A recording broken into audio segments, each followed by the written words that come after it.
Bom dia, pessoal. 24 de março, mais um Podtex ASBZ. Estou animado hoje, quinta-feira, aqui comigo, Dani Armelin, Carol Bonomi. E aí, gente, bom dia, tudo bem? Olá, bom dia. Bom dia, o dia tá lindo, né? Só animação Ah, aí. aí vamos lá, ó. 4 assuntos hoje. O primeiro para começar em alto astral aqui, que é a questão de imposto de renda, para você poder dedicar uma parte do seu imposto de renda para beneficiar crianças, adolescentes e idosos. Depois disso, crédito de PIS/COFINS com rastreamento via satélite é um assunto que está rendendo também. Alteração do ICMS, para a gente não perder o costume, e falar um pouquinho do tributo demoníaco aqui, que muita gente foge, nesse caso específico para combustível. E a outra e última alteração, redução de IOF para empréstimo. Vamos lá, hein? Ó, para começar em alto astral, vamos começar com a parte do imposto de renda. Isso daqui, na verdade, mais uma informação para a pessoa física do que qualquer outra coisa. Claro, né? Todas as pessoas conseguem, que fizerem, obviamente, declaração de imposto de renda pelo modelo que nós chamamos de completo, com deduções, podem direcionar até 3% do seu imposto de renda para fundos de crianças e adolescentes e 3% para idosos. Gente, é na própria declaração, é super simples de fazer. Você vai lá, tem um ícone assim que você consegue verificar exatamente onde colocar, né? E a gente acha que muitas pessoas fazem, mas quando você vai ver o índice, é muito baixo. O do ano passado, eu estava pegando o índice, ele está aqui na minha frente, do total, só de contribuintes que estão no estado de São Paulo, poderiam ter destinado 2,5 bilhões. E a quantidade, o valor da doação alcançou só 48 milhões. É muito baixo. Nossa, Então, eu não para tinha essa quem quer informação, destinar, Dal. Legal. tem a informação. É baixo, né? Super baixo. Se Muito você parar para baixo. pensar, nós estamos falando aqui em 2% só da capacidade, né, do valor que poderia ter sido destinado. E o que é legal é que você consegue escolher pelo próprio programa da Receita para qual fundo você quer destinar. Legal, Então, se fizer o dever de casa, dá para pesquisar um pouquinho. Gente, talvez faça legal. sentido Tem muito fazer isso projeto legal.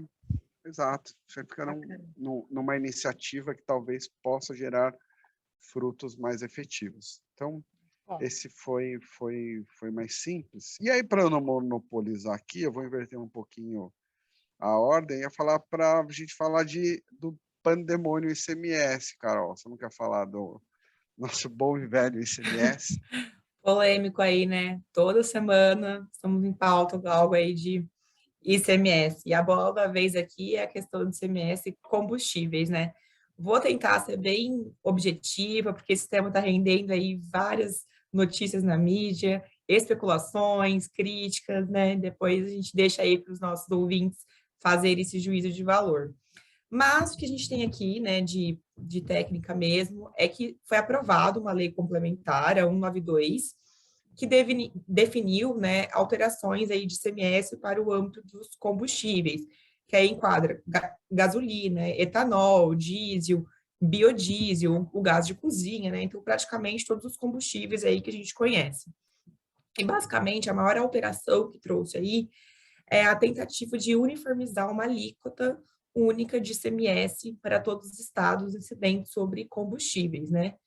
Então, atualmente, a regra que a gente tem é que cada estado define as suas alíquotas sobre os produtos, né? O combustível, ele está aí no regime de PMPF, e com essa aprovação dessa lei, a gente passa a apurar o valor por litro, então não é mais por PMPF, seria por litro saindo, né, de refinaria ou É das usinas interessante. de etanol, numa alíquota única. E aí essa questão da alíquota única, que é o que está dando pano para manga aí. Primeiro porque vários estados, né, vários secretários de estado estão falando que não tem competência da União para estabelecer uma alíquota única, que o 155 da CF dispõe que é competência do Estado, né, legislar sobre isso. A gente ainda não tem uma definição de como seria essa alíquota única, né? Os secretários estão se reunindo no âmbito de Concefaz para definir, mas há aí uma especulação que seria em torno de 15,6%. E aí, se realmente, né, for aprovado, a gente não sabe qual vai ser a alíquota, tem estados que vai ter um aumento dessa tributação, né, desse ICMS, tem estados que vai ter uma redução, e a redução, você perde receita também, ainda mais no ano aí de crise econômica, pandemia, que os estados estão precisando muito de orçamento. Então, realmente, aí tem discussão para ambos os lados. É uma tentativa aí de uniformizar. Eu nunca tinha visto isso, né? Na prática, assim, só em projetos de reforma tributária que eles falam de estabelecer uma alíquota única. E aí vai ser um teste. Vamos ver aí qual alíquota vai vir, como que vão ser esses impactos, se realmente na bomba isso vai diminuir para o consumidor ou se vai aumentar, porque por enquanto ainda a gente não tem uma alíquota, mas é um tema que nos próximos dias ainda vai ter muita coisa para a gente pensar e refletir. Sabe o que eu acho interessante, ou em alguma medida intrigante, quando você pensa em combustível, né? Claro, tem um fundo do porquê isso, mas é um assunto que parece que é um fantasma na cabeça de todo mundo, né? O combustível vai aumentar. Essa semana foi engraçado, porque eu estava passando aqui na Faria Lima, tinha um posto de gasolina com uma fila gigantesca já, o pessoal abastecendo e tudo mais. Eu falo, é sempre um tema que está no imaginário de todo mundo, né? Claro, porque a gente sabe que isso afeta toda a cadeia de fornecimento e tudo mais, mas vamos aguardar para ver como vai ser. A ideia parece interessante, mas como você mesma muito bem colocou, você pode ter alguns efeitos contrários ao que se busca, né? Então, vamos ver para onde que isso vai. E vou puxar então, já que estamos falando de combustível, vou falar, e vocês vão entender o porquê, um julgado do CARF, que gastos com rastreamento via satélite podem gerar crédito de PIS/COFINS. E aí já recebemos uma série de provocações no sentido, olha, eu tenho rastreamento de toda a minha carga, eu tenho rastreamento de ativos, eu tenho rastreamento de uma série de questões, e o que nós comentamos já com alguns clientes, olha, calma, respira um pouquinho, porque as pessoas às vezes pegam a notícia, né, pegam o título da notícia e falam, meu Deus, vou tomar crédito. Tem que ter um pouco do contexto aqui. Nesse caso específico, era uma transportadora. Então, uma transportadora que contrata rastreamento via satélite das cargas, né, que ela está transportando, começou a tomar crédito de PIS/COFINS. A Receita, obviamente, glosou, porque entende que isso não é essencial à própria prestação de serviço dela. E o CARF mudou um pouco esse entendimento. Algumas questões interessantes aqui que fazem muito sentido, né? Primeiro, essa transportadora mencionou muito produto químico, perfumaria, cosméticos, que são produtos muito caros, né? Produtos de valor agregado alto. Então, é uma carga que tem um volume de roubo grande, né? Então, você acaba tendo uma relevância muito grande quando você analisa a questão do rastreamento dessas cargas. O que o CARF considerou, e isso me parece fazer bastante sentido, o CARF foi buscar saída no próprio julgamento do STJ, né? Julgamento emblemático, e analisou aquela questão do critério de essencialidade e relevância.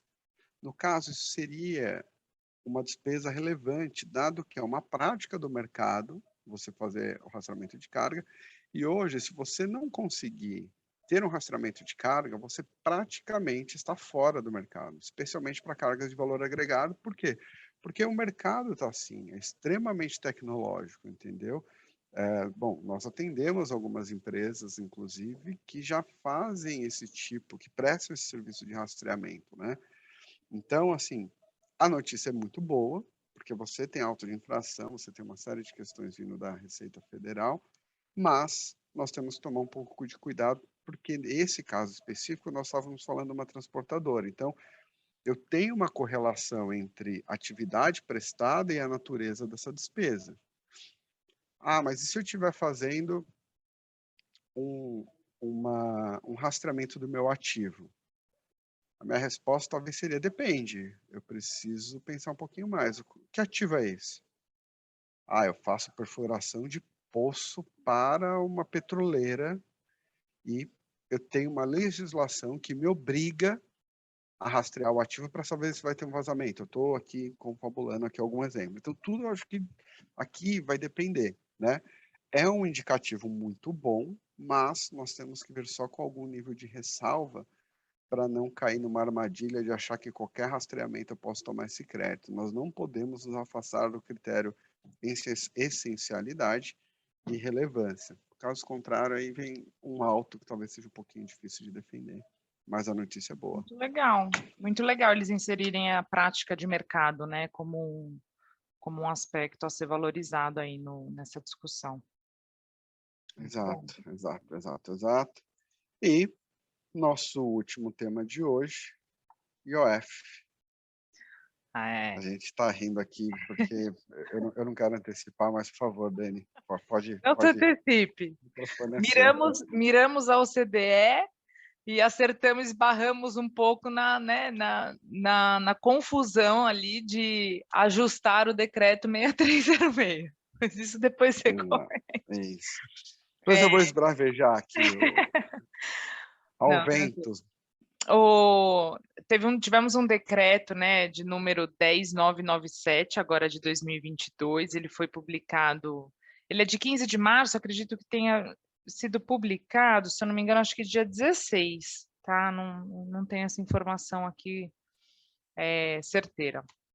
Mas, enfim, ele é de 15 de março, ou seja, super recente, e dentro aí de algumas medidas que o governo vem, né, não só desconsiderando que estamos em ano de eleição, mas também com o propósito de ajustar algumas medidas aí para o ingresso da OCDE, que a gente vê desde janeiro um movimento maior do Brasil para ingressar na OCDE, para ser aceito na OCDE, né? Então é um movimento aí internacional que o Brasil tem se inclinado a, e esperamos que dê certo. E uma das medidas foi reduzir alíquotas de IOF. Por que reduzir alíquotas de IOF? Porque a redução de alíquotas de IOF valorizam aí o empréstimo, o ingresso de recursos exteriores no Brasil e etc. Então, uma das medidas é reduzir esses custos que são elevados, né, por conta do IOF, para que a gente consiga aí atrair e mitigar aí um pouco desses custos com o Brasil. O decreto, ele zera completamente a partir de já, né? Entrou em vigor 3 dias depois da publicação do decreto, então já está em vigor. A alíquota, que antes era de 6%, para os empréstimos externos que você pega com pessoas jurídicas, bancos, enfim, do exterior, para aplicar esses recursos aqui no Brasil. Esse empréstimo externo, que é o inciso 12, né, do artigo 15b, ele era de 6% e agora fica zerado. Alguns outros incisos vão ser zerados aí num certo tipo de escalonamento que eles fizeram. Então, a gente tem operações relacionadas a cartões de crédito e débito, não relacionadas a cartões, mas as administradoras que emitem cartões, bancos que emitem cartões também, a gente vai ter um escalonamento para reduzir a alíquota de IOF. A gente tem também uma perspectiva já de zerar a operação de aquisição de moeda estrangeira, né? Isso é relevante, a gente vê um impacto, inclusive no nosso dia a dia, as pessoas que querem viajar, comprar moeda e etc. Então, isso também vai reduzir a moeda estrangeira mais para frente, né? Acredito que 2028 tende a zerar, tá? Pelo menos com o decreto atual. Então, em 2028 deve zerar.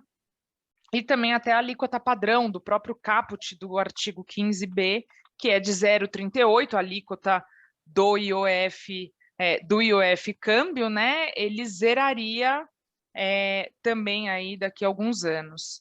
Então, é uma mudança que a gente tem que ficar atento, né? A gente sabe que os decretos já tivemos aí no governo do Bolsonaro algumas mudanças nas alíquotas do IOF.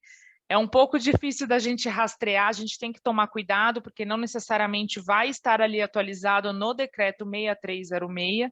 Então, quem tiver dúvidas, fique atento, consulte direitinho, tenha certeza que você está com a base legal atualizada ali, a mais recente, tá? Lembrando que as alterações de IOF, isso não impede de aumentarem de novo as alíquotas de IOF, né? A gente sabe que é um imposto né, para regular o mercado financeiro, então se houver alguma necessidade aí de voltar atrás dessas medidas ou de alterar alguma outra alíquota, isso pode ser feito, seja para aumentar, seja para reduzir, enfim.